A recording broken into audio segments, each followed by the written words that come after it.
Hi everyone, and welcome to our podcast on daily English conversations for the TOEFL test. I'm Sophia, and with me is Mason. Today, we're going to talk about the TOEFL reading and listening sections. We'll break it down, share tips, and make it fun and engaging. Ready to get started, Mason? Absolutely. Sophia, TOEFL can be a bit daunting, but with the right approach, it can also be a lot of fun. Let's start with the reading section. The reading section tests your ability to understand and analyze academic texts. That's right, Mason. The texts you'll encounter in the TOEFL reading section are similar to those you might find in a university textbook. They can be on a variety of topics, from science and history to art and literature. Exactly. Sophia, one of the key phrases to remember here is academic texts.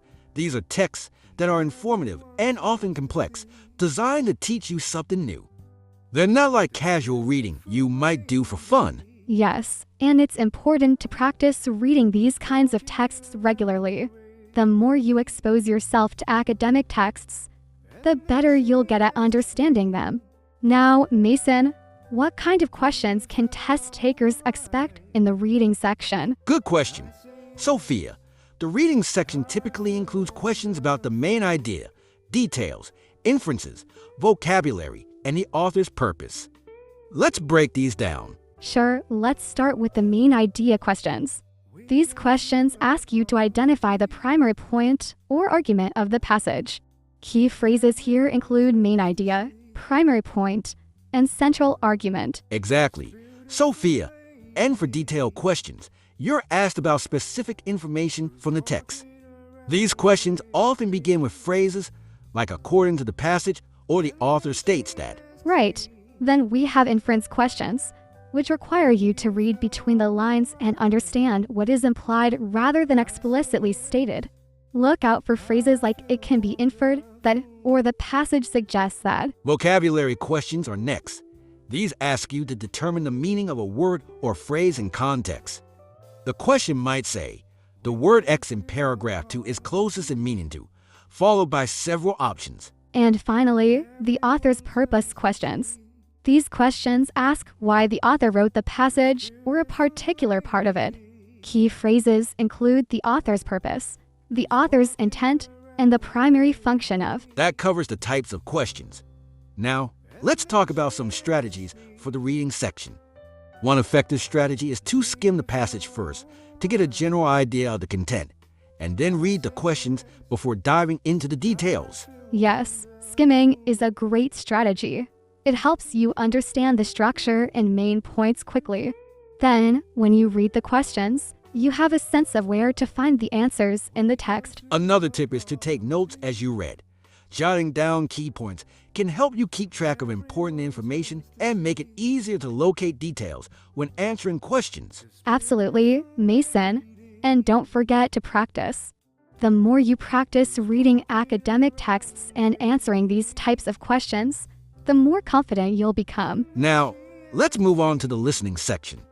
This section measures your ability to understand conversations and lectures in English.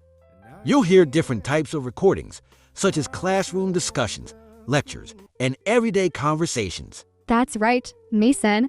The listening section can include dialogues between students, lectures on academic topics, and even conversations in a campus setting. Key phrases here include understand conversations, lectures, and academic topics. And just like the reading section, the listening section includes various types of questions. You'll need to answer questions about main ideas, details, function, stance, organization, and inference. Let's break these down as well. Main idea questions in the listening section ask you to identify the primary point of the conversation or lecture. Look for phrases like main idea, primary point, and main topic. For detailed questions, you need to recall specific information. These often start with phrases like according to the speaker, or what does the professor say about. Function questions ask why something was said. You might see phrases like why does the speaker mention or what is the purpose of. Stance questions focus on the speaker's attitude or opinion. Look for questions that ask how does the speaker feel about or what is the speaker's opinion on. Organization questions require you to understand how information is structured. These might ask about the order of events or the relationship between ideas. Key phrases include how is the information organized and what is the relationship between. And finally, inference questions. These ask you to make logical conclusions based on what you heard. Look for phrases like what can be inferred from, or what does the speaker imply about. Now, Mason, what are some strategies for the listening section? One important strategy is to take notes while you listen. Write down key points, names, dates, and any important details. This will help you remember information and answer questions accurately. Yes, note-taking is crucial, and make sure to practice listening to a variety of English accents and styles. The TOEFL test includes speakers with different accents, so being familiar with them can be very helpful. Another tip is to focus on the speaker's tone and emphasis. This can give you clues about the speaker's attitude and the importance of certain information. Great tips, Mason.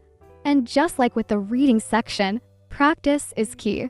Listen to podcasts, watch English language videos, and engage in conversations in English as much as possible. So, to sum up, both the reading and listening sections of the TOEFL test require you to understand and analyze academic English. Practice, note-taking, and familiarity with different question types are essential for success. Now, we'll dive into the TOEFL speaking section. We'll make it informative, educational, and fun. Ready, Mason? Absolutely. Sophia, the speaking section of the TOEFL test can be intimidating, but with the right practice and strategies, you can excel. Let's start with an overview of what the speaking section entails. Great idea, Mason. The TOEFL speaking section consists of 4 tasks. The first task is an independent speaking task, and the next 3 are integrated tasks. You'll have about 20 minutes to complete all 4 tasks. That's right. Sophia, the independent task asks you to express your opinion on a familiar topic. Key phrases to remember here include express your opinion and familiar topic. Let's go over an example question. Sure. An example of an independent speaking task might be, describe a place you like to visit and explain why you enjoy going there. So, Mason, how would you answer this? Good question. Sophia, here's how I might answer. One place I like to visit is the beach.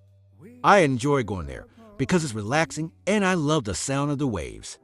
Also, it's a great place to spend time with family and friends. Excellent. Mason, notice how Mason used key phrases like I like to visit and I enjoy going there because these phrases help clearly express your opinion and support it with reasons. Exactly.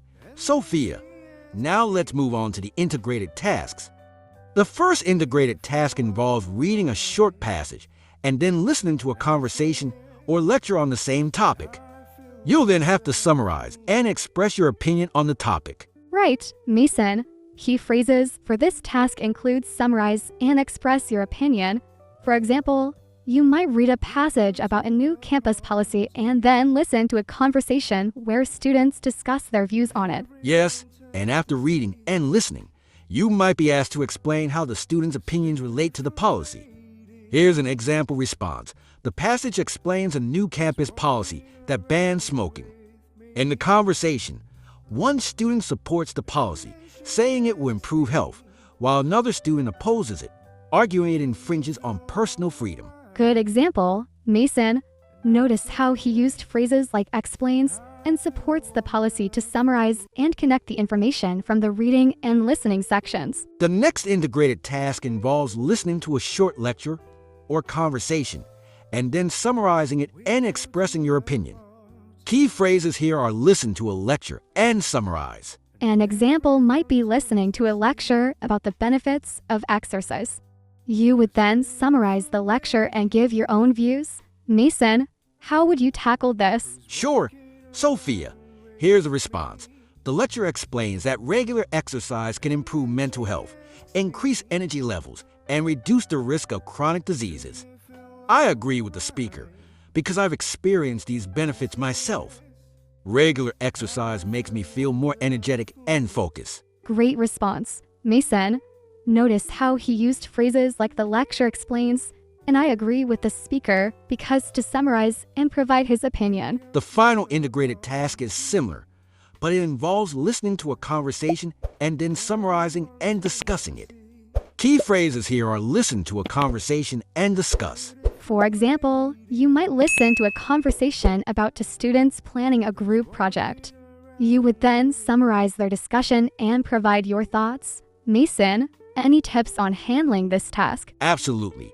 Sophia, it's important to note the key points and the students' opinions. Here's a sample response. In the conversation, the students discuss their group project. One student suggests dividing the work equally, while the other prefers assigning tasks based on strengths. I think assigning tasks based on strengths is more efficient because it allows each member to excel in their area. Excellent. Mason, notice how he summarized the conversation and then gave his own opinion using phrases like the students discuss and I think. Now, let's talk about some general tips for the speaking section.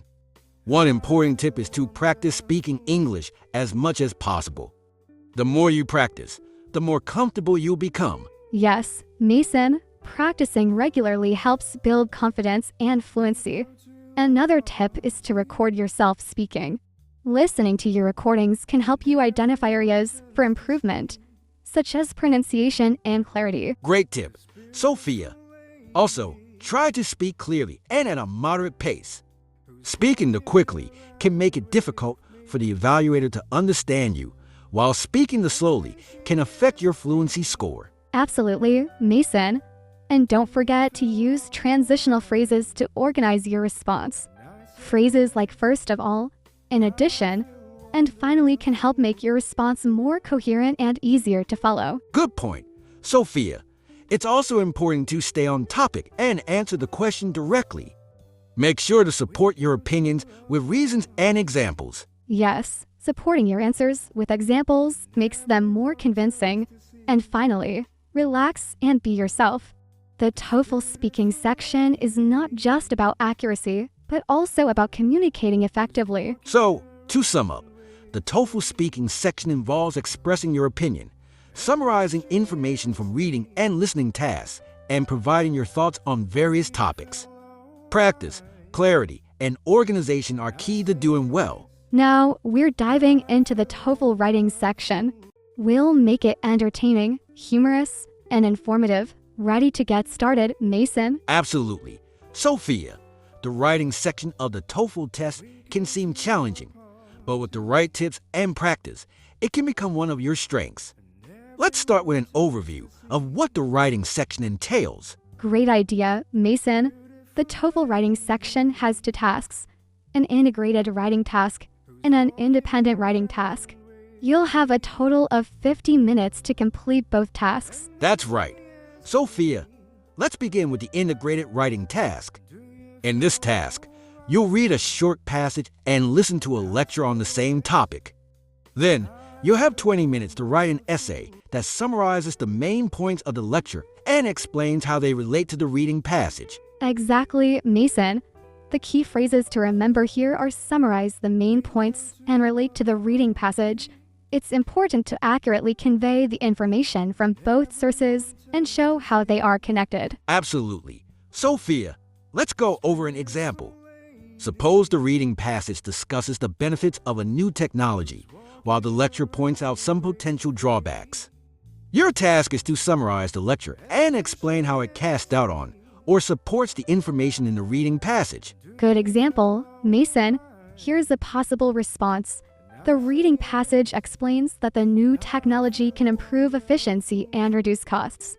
However, the lecture points out that the initial investment is very high and that the technology may not be reliable.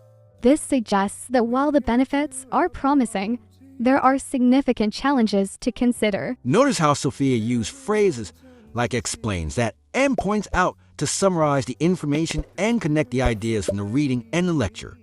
These phrases help make your writing clear and coherent. Exactly, Mason. Now let's move on to the independent writing task. In this task, you'll be asked to write an essay expressing your opinion on a given topic. You'll have 30 minutes to complete this task. Right. Sophia, key phrases for this task include express your opinion and support with reasons and examples. The independent task allows you to showcase your ability to construct a well-organized argument. An example prompt might be, do you agree or disagree with the following statement? It is better to live in a small town than in a big city. Use specific reasons and examples to support your answer. Good example. Sophia, here's a sample response. I agree that it is better to live in a small town. First of all, small towns tend to have a stronger sense of community. For example, in my hometown, everyone knows each other and people are always willing to help out. Secondly, small towns are generally safer. There is less crime and people feel more secure. Finally, living in a small town can be more affordable as housing costs are usually lower. Excellent response. Mason, notice how he used transitional phrases like first of all, for example, secondly, and finally to organize his ideas and make his essay easy to follow. Another important tip for the writing section is to make sure your essay has a clear introduction, body, and conclusion. Start with an introduction that states your main point, then develop your ideas in the body paragraphs, and finish with a conclusion that summarizes your argument. Yes, having a clear structure is crucial. It helps the reader understand your argument and follow your line of reasoning. And don't forget to proofread your essay for grammar and spelling errors before you submit it. Great tip. Sophia, proofreading can help catch mistakes and improve the overall quality of your writing. Also, practicing writing essays on different topics can help you become more comfortable with the time constraints and improve your writing skills. Absolutely, Mason. And remember to use varied sentence structures and vocabulary to make your writing more interesting and engaging. Avoid repeating the same words and phrases too often. Good point. Sophia, using synonyms and varying your sentence structure can make your writing more dynamic. For example, instead of saying I think repeatedly, you can use phrases like I believe, in my opinion, or from my perspective. Yes, and don't be afraid to express your own ideas and experiences. The independent writing task is a great opportunity to showcase your personality and unique perspective. So, to sum up, the TOEFL writing section includes an integrated task where you summarize and relate information from a reading passage and a lecture, and an independent task where you express your opinion on a given topic. Practice, structure, clarity, and variety are key to doing well. Absolutely, Mason. In our next segment, we'll share some success stories from students who have excelled in the TOEFL test and provide more tips and strategies. Stay tuned. Thanks for joining us, everyone. See you next time. Bye for now.